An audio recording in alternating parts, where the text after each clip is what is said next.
We advise that the opinions and views of the hosts and guests do not reflect those of the station.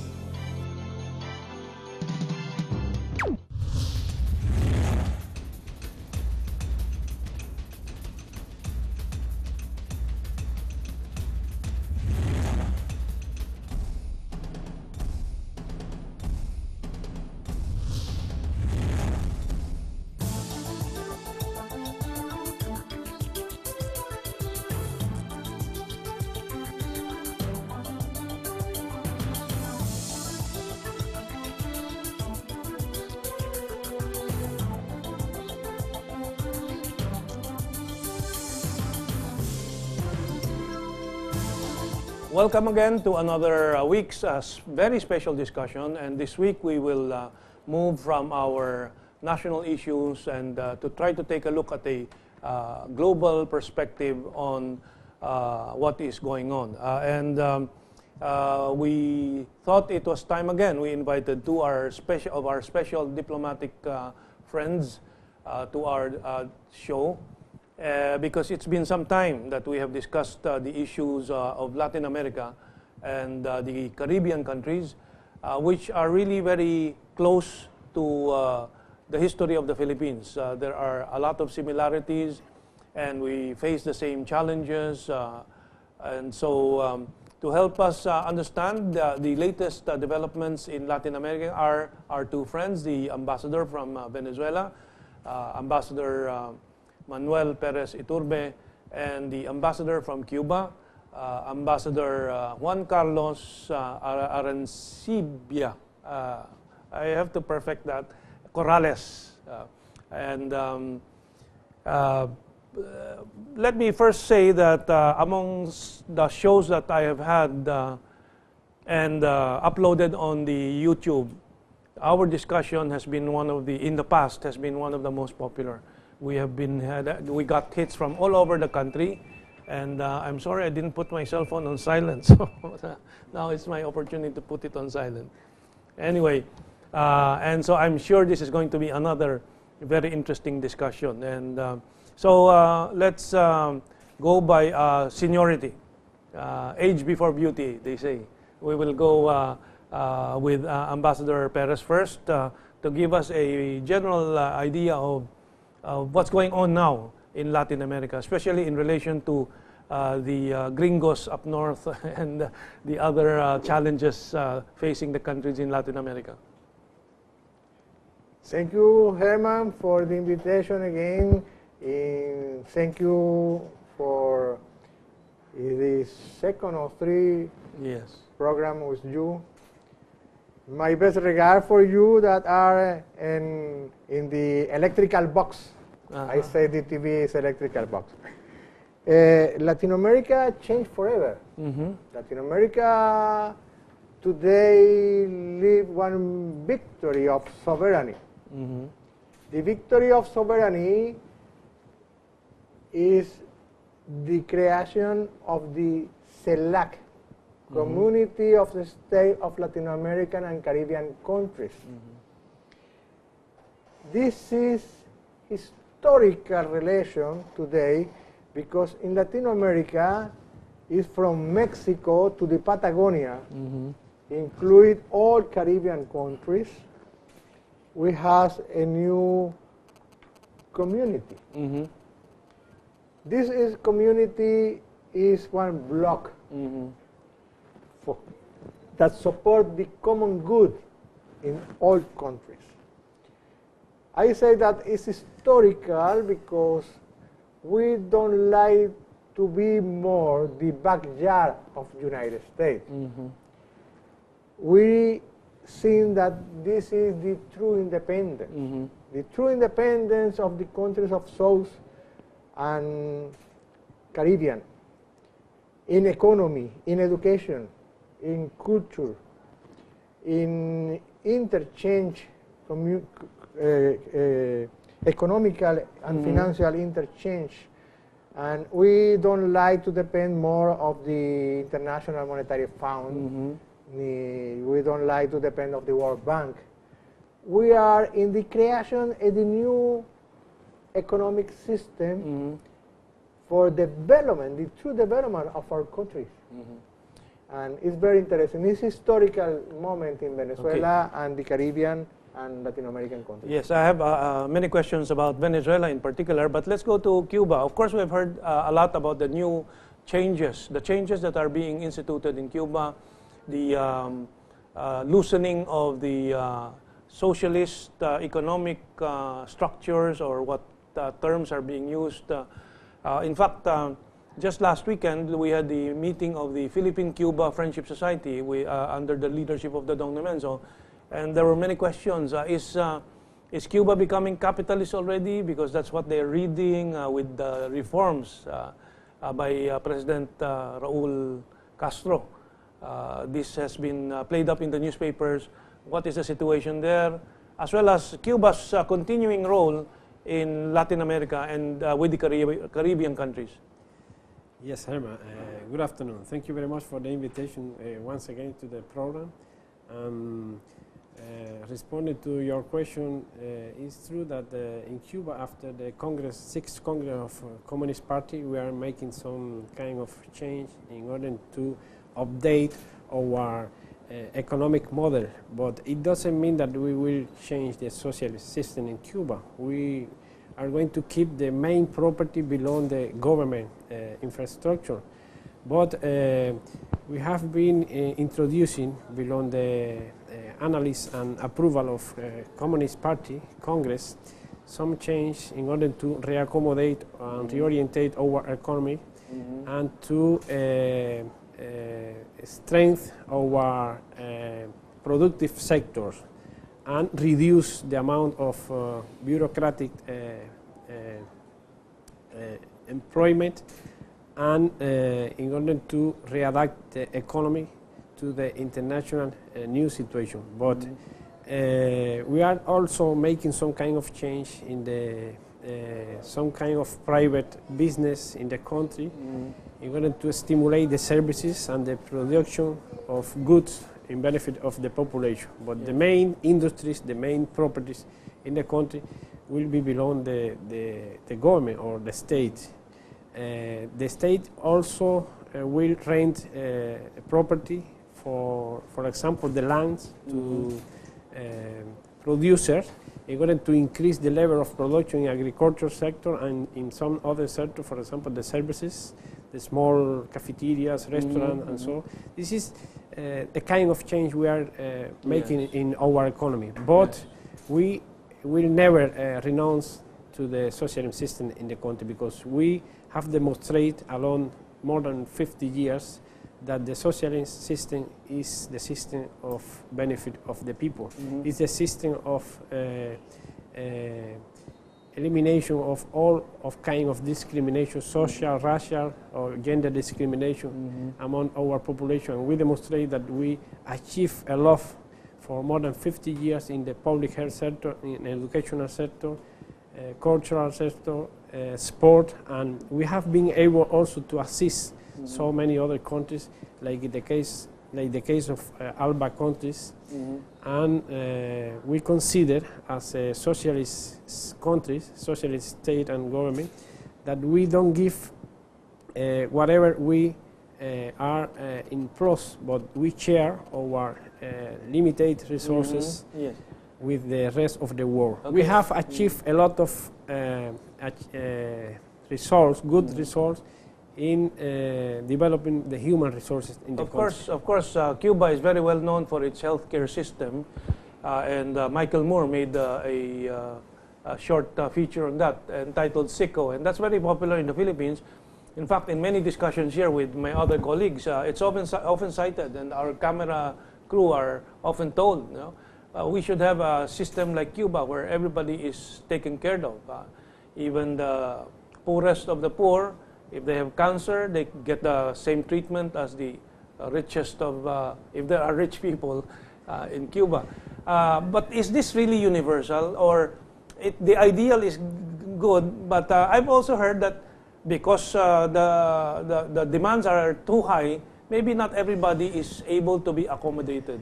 Yes, there is our health, national health system is real universal, because It has different level of attention. Primary care level, and secondary level of health, and tertiary. What's the population of Cuba now? Now our population is around 12 million. 12 million. Yes. The system can take care of the 12 million? Yes, yes, you yes. can say that with real confidence. We have developed a community level health care system and level of clinic and hospital for all population, free of charge, and all people have a possibility to go to the, we call doctor of the family. Doctor of the family. Yeah, there is a consultory which attend around 120 families in the community level. So every 120 families, there will be one doctor. Yes, doctor and nurse, and a comprehensive team of health care at the community level. I think here in the Philippines, we can have 120 doctors and nurses for one rich man.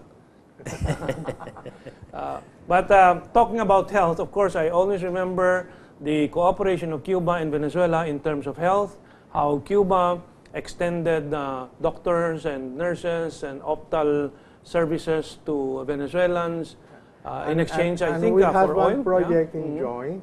It's very interesting. Is the International School of Medicine. Original project is in Cuba, and now we have one city in Venezuela, a new city, is only for International School of Medicine, and we have near 20,000 students. Do you have an idea of how much it would cost to get a doctor's diploma in that university? Because it's one project in joint. Joint project. Joint project. Is it free for students or?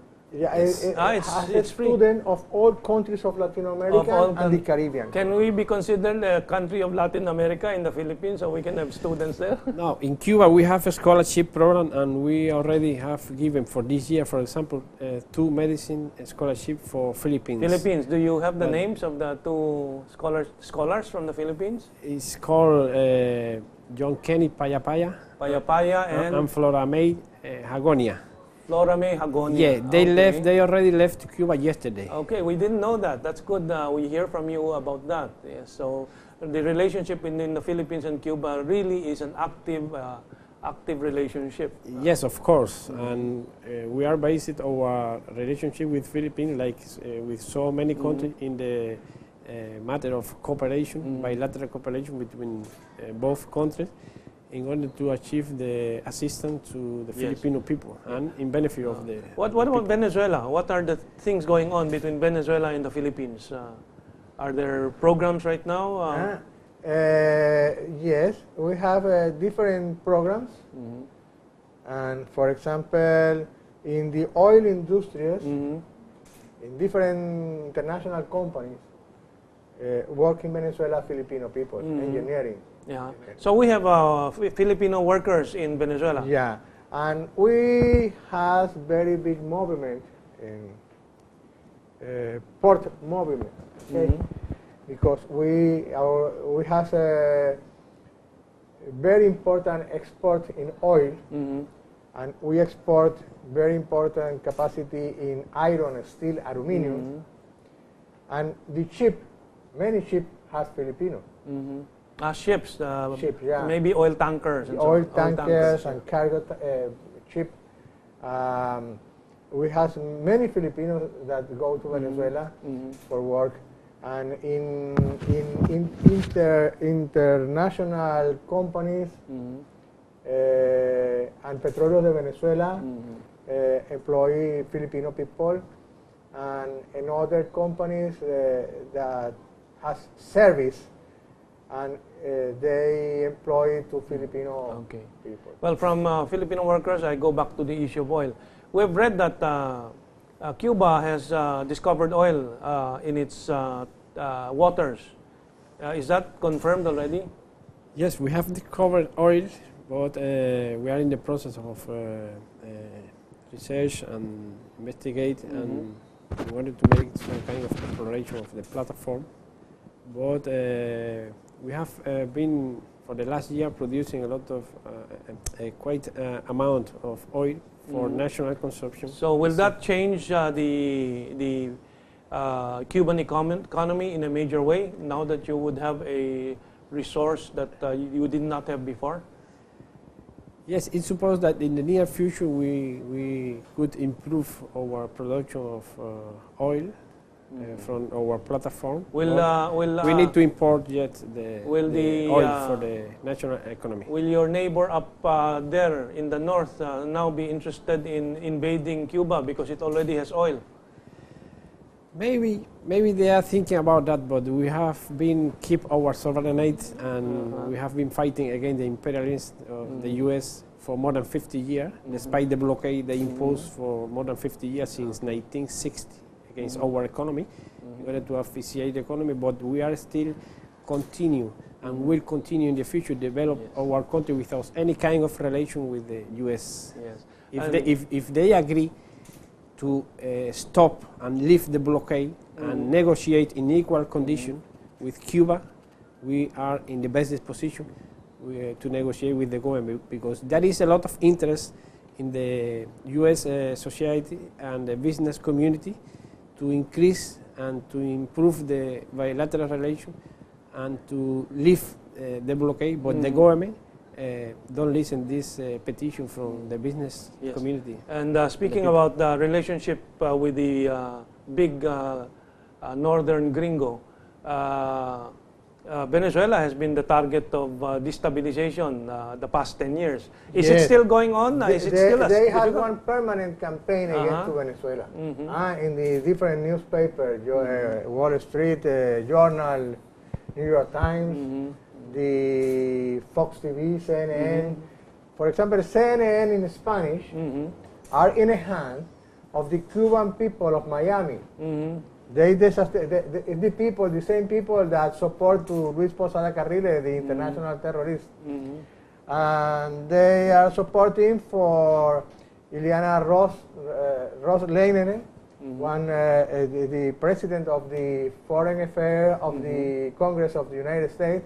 She is original Cuban lady that participated in Alpha 77, Alpha 77, that is the terrorist group of Luis Posada Carriles and the terrorist group of Orlando Bosch. This is the terrorist people. And they have the control of the Miami Herald. They have the control of the Herald Tribune.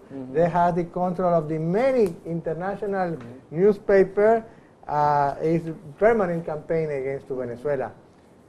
We denunciate that they are terrorists and support the terrorists, and it's one contradiction.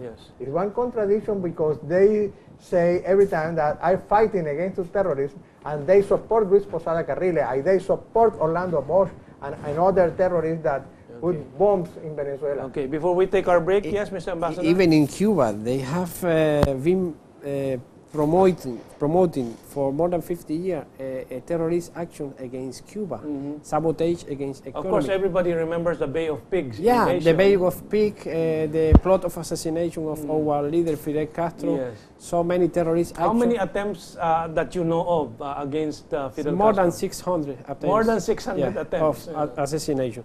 They have been making from the U.S. territory a lot of terrorist action against Cuba with the sponsorship and financing by the U.S. government and terrorist organization. And now, since several years ago, they have been including Cuba in the list of terrorist countries of the State Department. There is a fallacy because they have a power of misinformation. They spread a lot of lies about Cuba, about the situation in our country, and they don't talk about all of this kind of terrorist action have been promoting against Cuba in order to destabilize the government. Okay, we have 1 minute to the first break, and so I ask, how are you able still to take care of ALBA? Maybe I'll ask the Venezuelan ambassador. So, despite all these challenges, ALBA is able to operate and grow. ALBA is the Latin American Association of the is one organization for the common good. Venezuela, Cuba, Bolivia, Ecuador, Nicaragua. Is the mutual support. 5 countries only? no more. We have St. Kitts Nevis, and you can help remember some of the Haiti. countries. What other countries? Of the Ecuador, Uruguay. St. Kitts and Nevis, Santa Lucia. These are Caribbean already. Caribbean. Yeah, Caribbean. Nicaragua, Ecuador, Bolivia, Venezuela, Cuba. Argentina is not there. Argentina is not member of ALBA. No member. And it's one organization that interchange a new economy, internal economy of our countries. Okay. So we'll learn more about ALBA and CELAC, the two multilateral communities. The CELAC is all community of the Latin American countries and the Caribbean countries. Okay, we'll go back to this and learn more after this break.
So we have two Filipinos studying as scholars in the Venezuelan medical school sponsored by Cuba. No, in the International School of Havana. Of Havana. And so this other school is different. This is two new students, but we have more students studying in Cuba. Even more students. And even before this year, you already had scholars from the Philippines. Yes, too. even we have graduated medical doctor, Philippine medical doctor from the medicine faculties in Cuba, and we have another student in different specialties like hydraulic engineering. And these two for medicine for this academic course. Okay, I went back to that because I was trying to find out if this is two different schools, the one in Venezuela and the one in Cuba. Okay, we were discussing ALBA, and then there's CELAC, the bigger and broader multilateral community. And I'm surprised you told me that CELAC includes Brazil, Argentina, and then the Caribbean countries. So Colombia, are there exceptions? Is there any country? Any countries. All countries are all part now of Latin America and Caribbean. And the future of the CELAC, we can to have one common passport. We can to have a common tax. We have to have a common custom. So no more visas from one country to another. Is the idea. That's the idea. That's and this is the future because. So this is the United States of South America or Latin America. This is not the concept. The concept is of the unity, but not the United States. Not one state. Yes, not one state. This kind of integration, taking into account the respect their own sovereignty of each country, but take an advantage of what each country can afford. What about Mexico? Is it part of CELAC? Yes, it is. Because some say Mexico is North America. And it's Latin America. But it is Latin America. It's Latin America. Mexico is Latin America. Mexico, Guatemala, Honduras, Salvador, Costa Rica, Panamá, Colombia, Venezuela, Guyana, Suriname, Guyana, Brazil, and we down to Colombia, to Ecuador, Peru, Bolivia, Chile. For the other side, the Brazil, go to Paraguay, Uruguay, Argentina. Can some say that if the United States takes a hostile attitude now to Latin America, that Latin America with CELAC can now say, you go your way, we go our way, we don't need you? United States is Possible? one small country in America. They drive the propaganda of the Monroe Doctrine. American is only for Americans. They are American. And if you see in the film of Hollywood, American, no. They're gringos from the United States. What's the population of CELAC? How many people? More than 300 million persons. More. Yes, more than around 360 million. 360. So bigger than the United States. Bigger than the United States, Yeah, of course.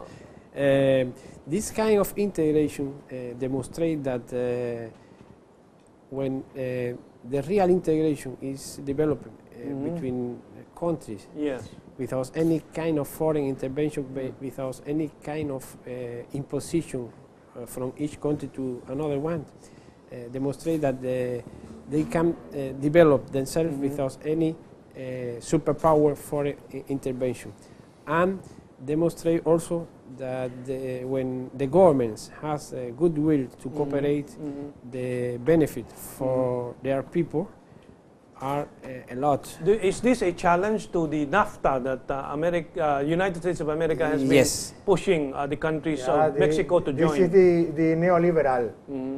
We don't believe in the neoliberal system. The example is the crash down of United States. The crash down are in Europe 2008, now. yes. Yes, you come to see that Greece, Spain, France, Italy, are cast down in United Kingdom, Germany, and United States closed in the last week 15 banks again, okay? Because in this year has more than 64 banks closed in the United States, and they support to the rich people, and the poor people has no support today in the United States, and we come to see the different rallies in big cities, in Chicago, in Wisconsin, and the media don't transmit what happened inside United States when the people sleep in the street, in the road. The homeless people.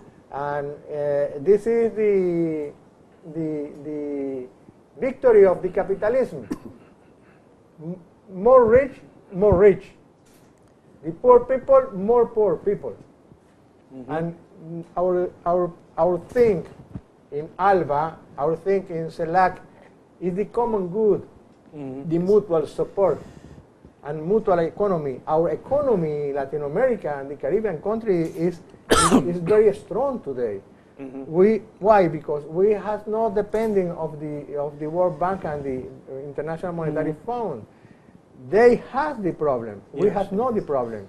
Does Venezuela have debt to the IMF today? What? Do you have any loans from the IMF? Does Venezuela still borrow money from IMF? No more. No, no more. Because Brazil, I understand, also paid all its debt. In Brazil, Argentina, Venezuela. Argentina also. We have only diplomatic relation with them. No economic relation. No economic. What about Cuba? Cuba is not member of the International Monetary Fund, neither of the World Bank. We have never had any kind of relation with it. But regarding to the ideological position of Latin American countries within the integration process, it gives more strong position to Latin American and the Caribbean countries in order to challenge and face the imperialist forces of the United States, because one of the main weapons ideologically of the imperialism have been to keep divide the peoples, and in the process or through the process of integration in ALBA, the people are more unit in this kind of integration. But there is not only ALBA integration and CELAC integration, there is another sub-regional process of integration in Latin America which contribute to the unit of the Latin American countries against the big influence of the US in the region. So this process of integration are a challenge. I noticed your communities such as Alba and CELAC are never military. There is no military alliance for Latin America and Caribbean. Yeah, we have alliance. And military or? Yes, we have alliance, the ALBA Army Force Alliance, and we have the South America Alliance, for example, Venezuela and Brazil, Venezuela, Argentina, Venezuela, Paraguay, Uruguay, Bolivia, Ecuador. We have alliance. But what about Honduras? Honduras is still closer to the U.S.? Honduras has two hands, okay? Because in the first moment of Micheletti, coup d'etat against President Zelaya, the true president of Honduras, now the President Lobo come with the two hands. He liked to, because Honduras was member of the ALBA, and Lobo say, we like to continue it in the ALBA. It has different pressure, okay? And we observe them. And how's Colombia? Colombia is our traditional alliance because the name of Colombia puts Simon Bolivar. Because before was the New Granada. And Colombia and Venezuela has the people of Colombia and Venezuela is the same people. We have different projects, political projects. And in the economy is one traditional alliance, Venezuela and Colombia. We have the very big border, same to Brazil. And the political, our President Chavez is the strong relation with Colombia. And the coincidence is that the President Santos liked to have a strong relation with Venezuela. And we respect the difference. The more important is that we can to have two countries brothers, historical country brothers. And it's same the political that Ecuador, that same political that Peru, and the new government of Peru, with regard to Ollanta Humala, the new president of Peru. He liked to integration that Peru in the ALBA. He liked to integration the Peru in different social projects from Venezuela, from Cuba. He visits Venezuela, he visits Cuba. And the tradition is that Bolivia, Peru, Ecuador, Colombia, and Venezuela is 5 brother countries. Okay. Isn't all these developments a challenge to what they call Uncle Sam?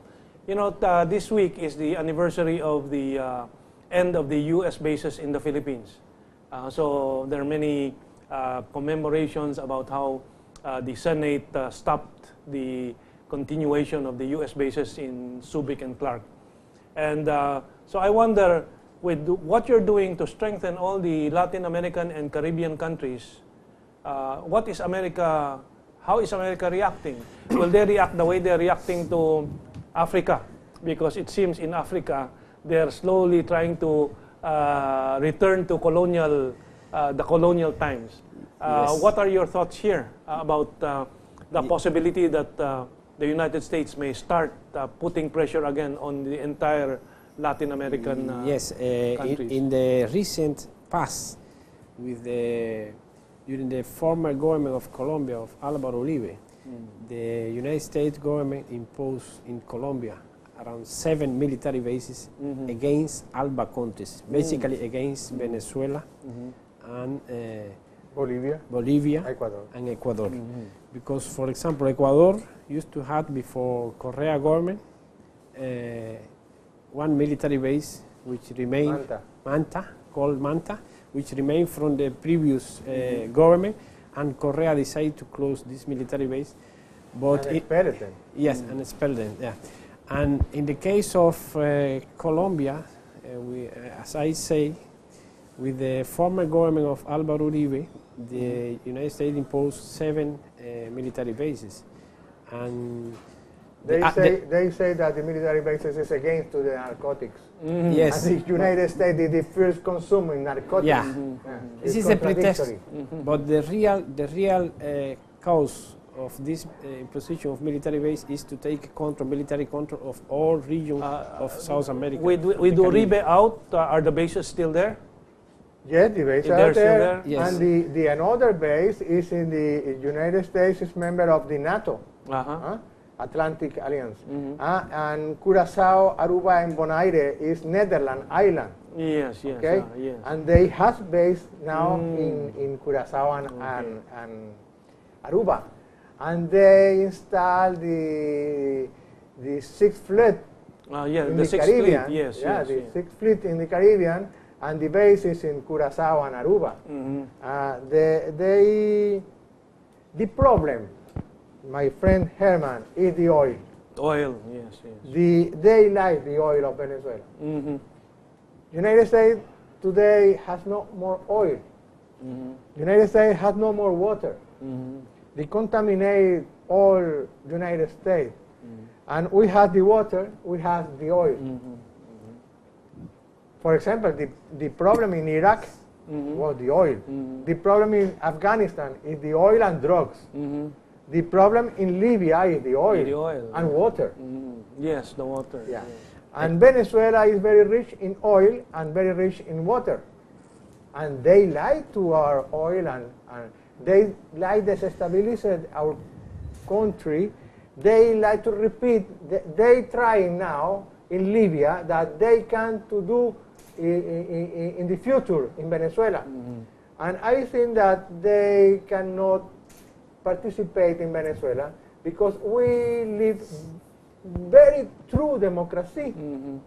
We have election every time. Yes. The next year we have the new election, presidential election, and our candidate, repeat, is the President Hugo Chavez. The President Hugo Chavez has very good health now. I was going to ask about that. Yeah, no, he has very good health now.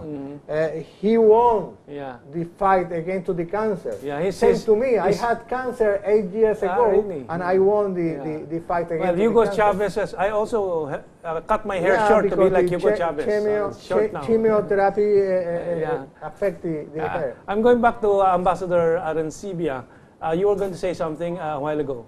Yes, no, you remember the well-known case of Guantanamo Bay in Cuba. Yes, it was established in 1901 with the Platt Amendment against the will of Cuban people. And the U.S. government have been using after 1959 as a base of provocation and military action against Cuban territory and Cuban people. And in the recent past, they have been using to put in jail as a jail of Al Qaeda. That's right. Al Qaeda prisoners, and have been putting also people from Haiti, and they have been using this as a military jail in our territory. This is a illegal base occupied by the U.S. government, because we never recognize the legality of this base. It's a Cuban territory illegal occupied by the U.S. military forces and government against the will of Cuban people. This is one of the main conditions we put to lift the blockade, to leave Guantanamo base and give back the territory to the Cuban, and to stop the aggression and terrorist action against Cuba.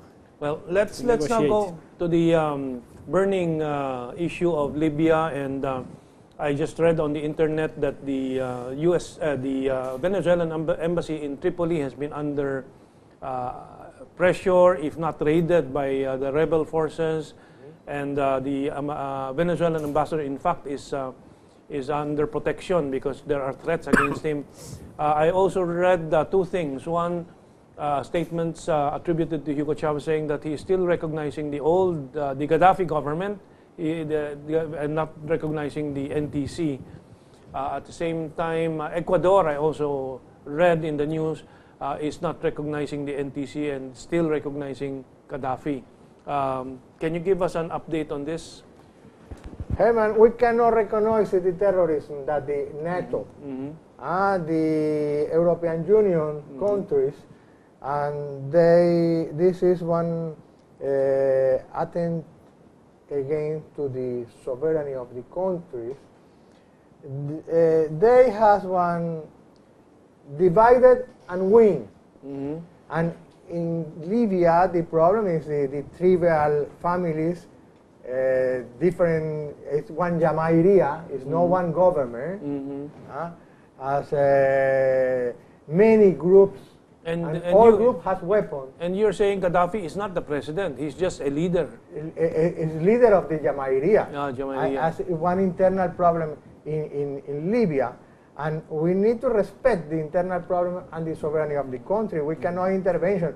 In 3 months, the United States and United Kingdom, Italy, France killed more than 50,000 civilian people, women and child, in Libya. This is terrorism. Because it's no one war. It's terrorism. They send bomb and bomb and bomb and bomb in the civil people. We don't accept this terrorism. We don't accept that the intervention, and they like the oil of Libya. That's right. And for it, they divided the different families and tribal groups. And they like to come back the kingdom of Libya. To also return the kingdom of King 42 Idris. years ago. King Idris is still alive? Yes. And we need to remember that Libya was the more high level in education, in culture, and the African countries and Arabian countries. In fact, the per capita income under Gaddafi was $12,000 US. It's one civil war. And the problem is who promote the civil war. Okay. We're around 3 minutes to our end. I just wanted to say that that's why I wore green today. And you know, Green Square and the Green Book. Green is identified with Gaddafi, and I'm showing solidarity. Let's listen to Cuba's assessment of its position with regards to what is happening in Libya. This is an imperialist war, a colonialist war, led by NATO, specifically the US, France, and main Italy, France, Spain. Main superpower member of NATO. They imposed this imperialist and colonialist war against the Libyan people because they use as a pretext the protection of civil life, and they have been killing, as Manuel said, more than 50,000 civilians, including women, mothers, children, and elder people. This is a real genocide from NATO countries. This is a real genocide. And Cuba is opposite to all foreign intervention, this kind of imperialist and colonialist intervention, which killed a lot of innocent people on behalf of the war against this. We have our last minute. I just wanted to show the picture that Ambassador Perez brought about the real face, the real leader behind the. Which camera should I? He's Abdel Hakim Belhad. Abdel Hakim Belhad is the leader of the rebel. He's member of the Libyan Islamic Fighting Group. It has one hand of the Al Qaeda. And it's one very big contradiction. How United States fight against Al Qaeda in Afghanistan, and now support to Abdel Hakim Belhad in Libya. Okay, we have our last 30 seconds. So I'll ask the ambassador from Cuba to sum up. Alba and CELAC, what is the future? Yes, the future of Alba and CELAC is the future of unity, integration, and real assistance between all Latin America and the Caribbean people. It's a brilliant future facing the U.S. superpower and imperialist superpower in the future. Okay, we take this opportunity to thank Ambassador Perez for having been their country's representative to the Philippines for 2 years now, 3 years. I have 6 years. Already 6 years. I came here for 2 years and now 6 years, and I end my post in the next September, October, and I regard the Filipino people because the hosting to us is very good. Okay. So how should I say it? Hasta la vista or? Hasta la vista. Hasta la vista. Okay. And hasta la vista din ho sa inyo. Have a good weekend.